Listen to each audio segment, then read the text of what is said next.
Now, as you very well know, I am Braggy, the son of Magnar, and I'm a Viking, I'm a Scot, and I'm a teller of folk tales and stories. I am Egil Thorson, Viking warrior, trader, storyteller, and slightly inebriated. Oh yes, now today we're going to talk about a favourite subject of ours, and that is mead. Huzzah to mead, we love mead. We're both drinking some mead right now. So how is that 40-year-old mead tasting to you? Spankingly good. Now, I've been told that's some of the best mead some people ever tasted. Do you reckon that could be true? Could that be the best mead you've ever had? Pretty much. So look, before Egil gets too drunk, let's talk about mead and the times and drinking. What were the drank in the Dark Ages apart from mead? Well, basically, water and milk were liquid suicide. It contained the water could have liver fluke in it, tapeworms, and all this kind of horribleness. So it made sense to make beer. Now, the beer they made was about 2%. So it's quite a wheat light beer then. Yeah, but they'll be drinking a gallon or so a day. And that's a lot, a gallon. That's quite a few pints. And also, what they would do is pick up apples, put them in a bucket, crush them up a bit, leave a cloth over it, come back in a month, and you've got cider. Oh yeah, scrumpy, as we call it. It's pretty powerful stuff. They also do. Yeah, they do the same with pears, which is called perry. That was more for formal occasions. I mean, we have this kind of image that they drank mead and nothing but mead, but that was far from the case then, very clearly. Mead was given to a prospective bride, and it was said to make her fertile, and they gave her mead for a month, hence honeymoon. That's where we get it from. Now, it's many stories told about it. There's even a saga, Kvasir. Oh yes. The dwarf who was mashed up and made into mead, and all inspiration of poetry, storytelling even, came from this. Are you going to tell that story one day? It sounds I good. shall tell it one indeed, day. Brilliant. But basically, Odin turns into an eagle carrying this mead. He drops it, picks it up, but what's left is what humanity gets.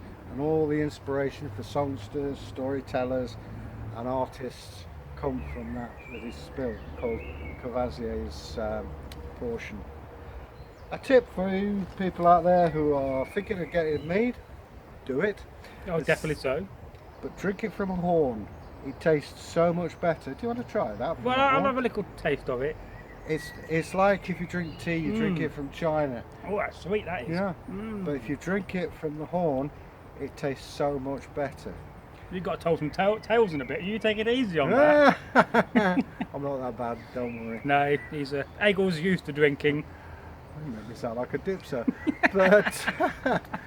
but drinks as a whole, obviously it's important to keep your fluids up. Oh, definitely. The beer, as I say, the 2% would drop my sword. It was called Little Ale. If you left it a bit longer, it became middling ale. That happens. Yeah, it's the mead. Yeah. It becomes the middling ale, which is for adults. And then, of course, for special occasions, you've got big ale. So, if you was a child of a Viking or a Saxon, you would have been drinking shandy all day. Well, you'd be drinking to a degree. Yeah, 2% plus the cider you could get. There was wine about, but it was pretty poor stuff. The good stuff was worth a slave. A bottle. Yeah, I don't really associate the Dark Ages with cider, but it's one of the earliest drinks that we know of. I've heard that many a time, and I'd be very interested to taste them from the period and compare it to what we get today, like Strongbow, and that's nowhere near an advertisement for them. Oh dear. Now, I've had Scrumpy. What's the description? It's like swallowing blocks of wood. It's gorgeous. Yes. It's cloudy. It has bits floating in it. By God, if you go to certain parts of Devon and Cornwall where they serve this, legendary down there, they won't serve you more than 2 pints in a night because it's that strong. So if you lived in a small town, let's say you lived in Northworthy, you wouldn't be drinking the local water, but if you lived in a remote place, you might be drinking fresh water from the spring. Yeah, you'd be taking a chance, but most houses would make their own beer. That's when you see the witch on the broomstick, Yes. later on, that's the sign of ale being brewed. It's supposed to be Freya Yes. flying. And when you saw the broomstick and witch, or even just the broomstick, that told you ale is being served. So you nip off down there. And would they have also included other strange items in the drinking process, like magic mushrooms, fly Quite garlic? possible. I mean, bear in mind they didn't have the laws that we did. Marijuana grew naturally, so did the mushrooms. Flagaric, they may have steered clear of that because they'd be scared for the visions they saw. But Well, yes. certainly the pagan priest would know about it. I mean, is it not? I think the Lapps who practice giving reindeer fly garlic and then they drink the piss, the wee.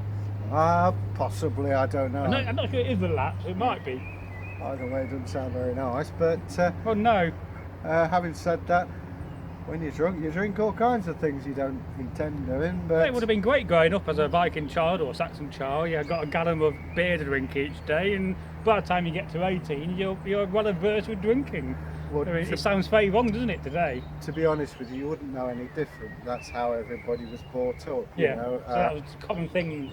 In fact, if you saw somebody drinking water, that would be quite a surprise to you. What about wine? Would wine been imported? Yes, it was No. imported. It's alleged that, well, not bottle, but I assume an amphora of wine would cost you a slave. Bear in mind, of course, the Vikings travelled to Byzantium, out east, and around the Mediterranean, where wine was quite common. They would have tasted it and thought, that's all right. So Yes. it's quite beyond the realms of possibility that, yes, wine was bought. I mean, we forget about the trading and Yeah. the imports. I mean, naturally, if you're a poor peasant and you've got a little bit of land and that's it, you're not able to afford these nice luxury goods. But if you're an earl and you've got Yeah. the silver and the coin, then you could afford to have this French wine imported. Well, I mean, you think about it, you trade furs, Well, you do, or yes. woodwork or whatever you trade, and part of your payment would be in wine, because you know that when you went a raiding or a Viking, that it tasted jolly good. Is there a god of wine or mead equivalent of? I suppose Odin, he's the one who's has the mead in Valhalla. We know the Romans had the god Bacchus. Oh yes, of course. I saw an excellent documentary about him on BBC 4 a few weeks back. It was certainly entertaining. It's probably the case that there is one. I'll check up for you. Yeah, and well let that you could be come another back. video for Yeah. another subject. And how are you liking that? So Egor was actually trying some mead my dad made in the mid 1970s, and it's been in this various plastic barrels for many years, and I got like 4 gallons of it still. And this has just been taken out of a bottle I got in the house for special guests. Just think, when this So- was made, I was wearing cheesecloth shirts, flared trousers, and I had a perm. Yes. That's a thought to drink on, isn't it? Yes, I'd like to see that image recreated. That's another story and another video. So, I hope you enjoyed this video, this on talking about mead and drinking in the Dark Ages. I'll no doubt come up with a clever title for it. And I think before we go, we should say cheers to Woden for supplying us such luxury mead. And thank you for watching and taking the time. And don't forget to leave a comment, and if you're new to the channel, then please go and subscribe now and click the notification bell. I'm forever Braggy. And I'm forever Egil. I nearly forgot my name then. No, he does forget his name. Wassail, Wassail. goodbye.